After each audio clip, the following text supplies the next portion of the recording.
Шаамар сум. Шаамар сум нь 1924 онд Орхон Шаамар нэртэйгээр Орхны хөндий буюу Халзангийн хаяа хэмээх газар анх байгуулагдсан. Шаамар сум нь Сэлэн аймгийн Бэлчрийн бүс, Хангай нуруу, Хинтийн нуруу хоёрын заа хэсэгт оршиж, Улаанбаатар хотоос 330 км, аймгийн төвөөс 22 км-ийн зайд байрладаг. Дэлгэр хаан, Охиндий, Дулаан хаан гэсэн 3 багийн нийт 1120 өргөд 4052 хүн амьдардаг. 1921 оны ардын хувьсгалын үйл хэрэгт ард түмнийгэн урайлан дуутахад Шаамар нутгаас 120 гаруй дайчид Сүхбаатарын удирдсан Монгол ардын журамт зэрэгт илсэн Хятадын Гоминдааны цэргийн эсрэг Шар тохой, Хужир нуг, Охиндий зэрэг газар хэд хэдэн удаа тулалдан дийлсэн билээ. Ийхүү зөвлөлт холбоот улсаас зэр зэвсгийн тусламж авч 1921 оны 3 дугаар сарын 18-нд Хяагтад бүгж байсан олон мянган Гоминдааны цэргийг дайран тулдаж Хяагтыг чөлөөлсөн түүхтэй. Ингэж л монголчууд тусгаар тогтнолоо олж авахад Шаамарчуудын тэмцэн болсон эх орончдын үйл хэрэг ардын хөвсглаа ялалтаар эхлүүлсэн түүхэн үйлсэд манлайлан оролцсон бахархал нь ийм болоо.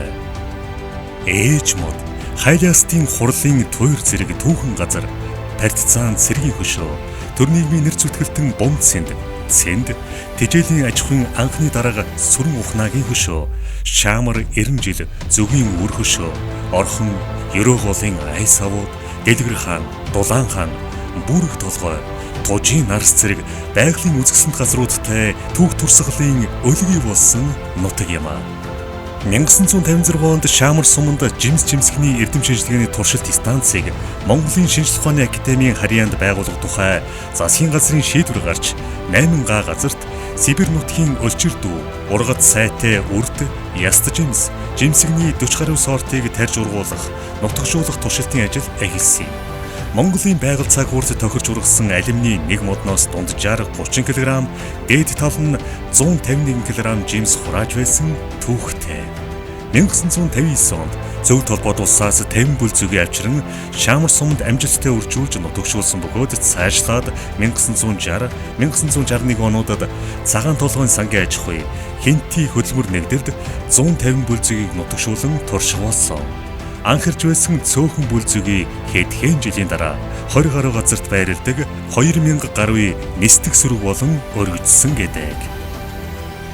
1969 онд бүгд найрамд Монгол ард улс сайд нарын зөвлөлийн тогтоол гарч Шаамар суманд тэжээлийн аж ахуй байгуулагдсан бөгөөд хадлангийн механикдсан станцаар хадуулсан өвсийг аюулаас хамгаалах тэжээлийн улсын фонд гэж нэрлэж байлаа. Байгуулагдсан эхний жилдээ 20,100 тонн өвсийг бэлдэж улсын төлөвлөгөөг 109% дагуулan биелүүлж байлаа.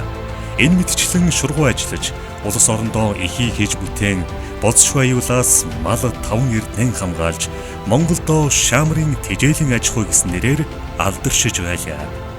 Энэ мэтчлэн Шаамар сумын түүхийг дурдвал Монгол улсын түүхийг дурдж байгаатай адил үлээ. Хөдөлмөрч зон олны нэгдэл болсон Шаамар сайхан нутаг. Ийхүү Шаамарчууд та бүхэн минь Шаамар сумынхаа түүхтэд 100 жилийн ойд өргөнөөр оролцож, хүндэт зочид, төлөөлөгчд, нутгийн зон олон та бүхэн минь хэзээч мартагдахааргүй түүхийн гэрчин байгаад талархаж байна. Та бүхэндээ 100 жилийн өн баярын мэндийг дэвшүүлье.